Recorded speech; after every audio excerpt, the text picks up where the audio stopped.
ನಮಸ್ಕಾರ ವೀಕ್ಷಕರೇ, ಇದು ಸತ್ಯ.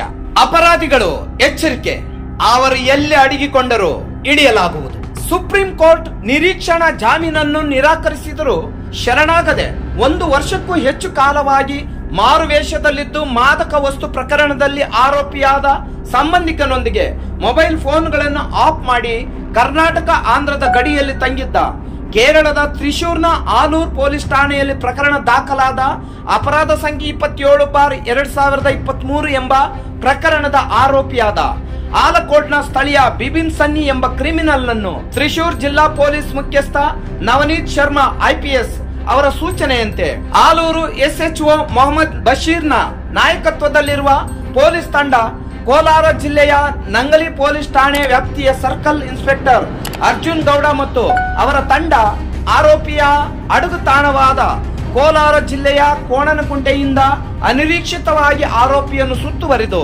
ದೊಡ್ಡ ಸಾಹಸದೊಂದಿಗೆ ವಶಪಡಿಸಿಕೊಂಡರು. 2023 ಜನವರಿ ತಿಂಗಳಿನಲ್ಲಿ ಮುರಿಯಾಡ್ನ ಎಂಪರರ್ ಇಮ್ಯಾನ್ಯುಯಲ್ ಚರ್ಚ್ನ ವಿಶ್ವಾಸಿಯಾದ ಜ್ಞಾನ ಪ್ರಕಾಶಂ ಎಂಬ ಯುವಕನನ್ನು ಮಾರಣಾಂತಿಕವಾಗಿ ಇರಿದು ಗಾಯಗೊಳಿಸಿದ ನಂತರ ತಲೆಮರೆಸಿಕೊಂಡ ಪ್ರಕರಣದ ಆರೋಪಿ ಬಿಬಿನ್ ಸನ್ನಿ ವಿಚಾರಣೆ ನಂತರ ಚಾಲಕುಡಿ ಮ್ಯಾಜಿಸ್ಟ್ರೇಟ್ ಮುಂದೆ ಹಾಜರುಗೈದ ಆರೋಪಿಯ ದೃಶ್ಯಗಳು.